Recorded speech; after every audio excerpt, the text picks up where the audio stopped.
Greetings, YouTube. I'm actually going to do one of the things I love to do most, and that's just push through fresh snow. I don't plow, I don't put the bucket down, I just go cruising around.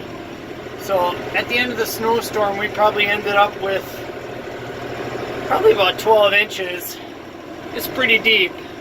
It's deeper than you'd want to take a car or even a truck out here, because it's awful sloshy as well on the bottom.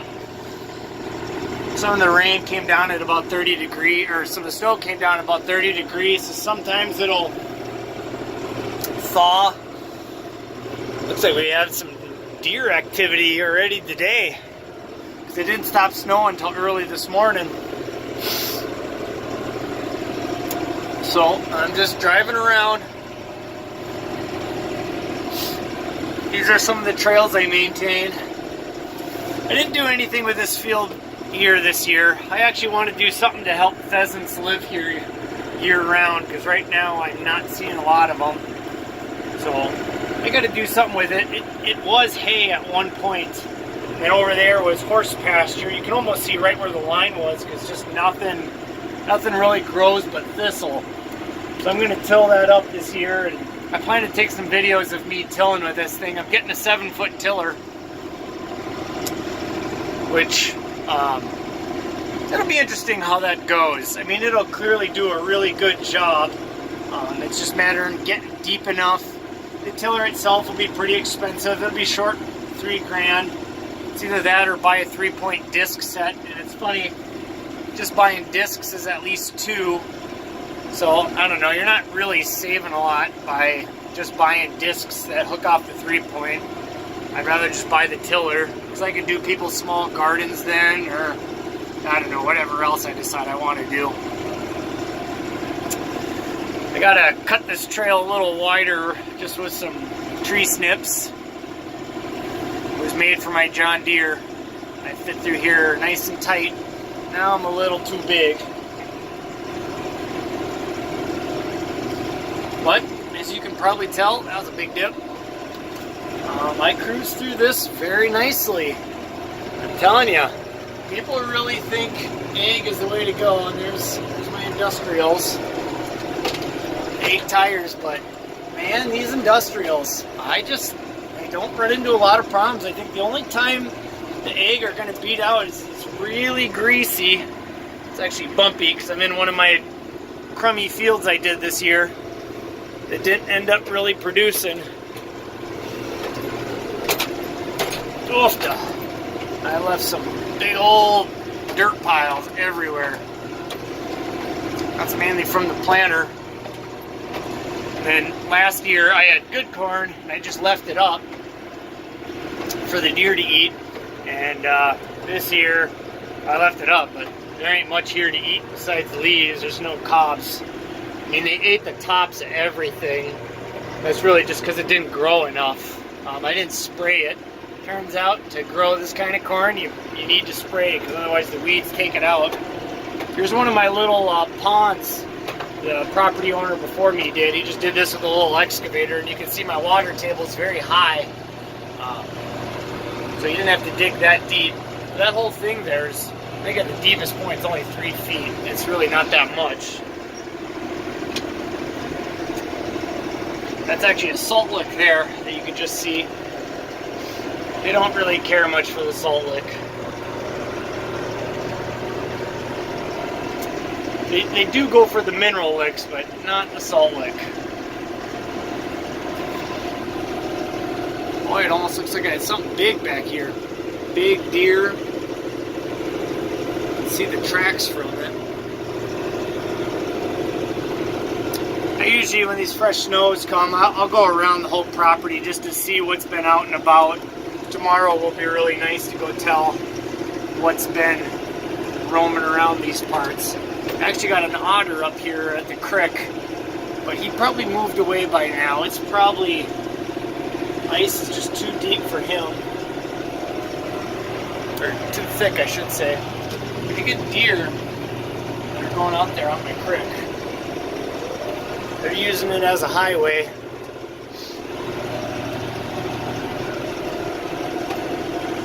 And this is my big field that I plan to do some videos of me planting this year.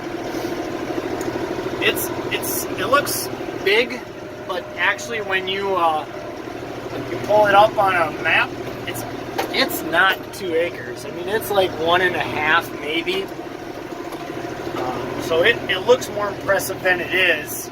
It was planted very well and created very well. The guy before me planted those pine trees there. It's 2 rows of pines. So it kind of blocks them in. So when you plant corn in here, they feel very safe and comfortable. You see them playing and fighting out here a lot. That's my stand back there. I got 2 bow stands on this part of the property. And I want to set up that other field I drove by earlier for another bow stand maybe. But I plan to take videos as I learn and kind of do more with it. I don't plan to do much corn or soybeans next year. It's really expensive and it's hard to do planting. I got to go get somebody's planter to do it. I'd rather go get kind of a food plot mix. Some of it with the clover and radishes. Those stuffs are perennials and they'll come back, and so I'll have to invest a little bit in it every year, which I think is reasonable, but doing corn and soybeans every year is a guaranteed on my field. It's like $600-700 bucks. Plus I gotta spray it. And I never include equipment or fuel costs. I mean, actually this Mahindra, she really doesn't burn a lot of fuel. I'm 30 hours into this machine. I'm still on the first tank, I think. I mean, it just doesn't burn a lot of fuel. It's a 20-gallon tank, which is decent size for a tractor this size, but it does operate very efficiently. And honestly, I never run it at a really high RPM. I mean, generally when I'm working, I do right above the 15 mark. It seems to do really good at that RPM. It won't die out on you, and you got plenty of power. The only time I go higher is when I'm traveling. If I'm cruising down the road and want to move quickly. That's pretty much it. I'm going to go through some of this fresh stuff.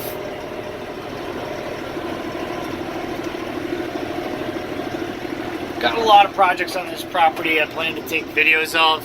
I actually made a little shooting range over there. Just with spare dirt and spare crap I found on the property that I didn't know what I was going to do with, and ended up burying it into my shooting berm.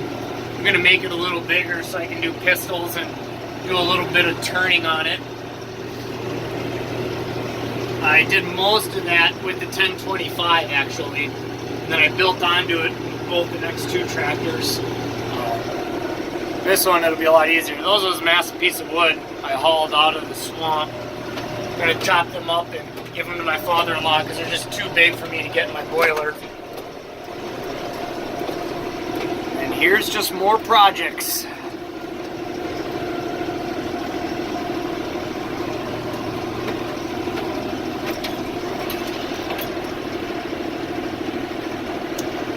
I'm going to eventually put all this scrap steel on Craigslist and see if somebody's interested in it.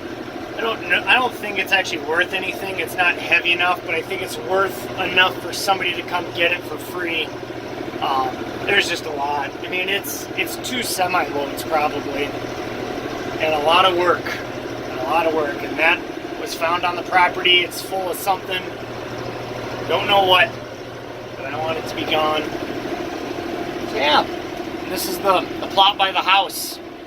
This last year really attracted the deer in February because they start to get desperate and they'll come near the house to come feed. And we'll kind of want to set it up that way again. So I'll have to work on that for next year. They really like the corn when you knock it down. I'd actually just drive over it with the bucket, just lay the stuff down, and they loved it that way.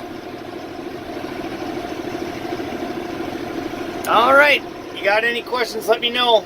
Trying to come up with a clever sign-off. I haven't figured one out yet, but if I do, you'll be the first to know.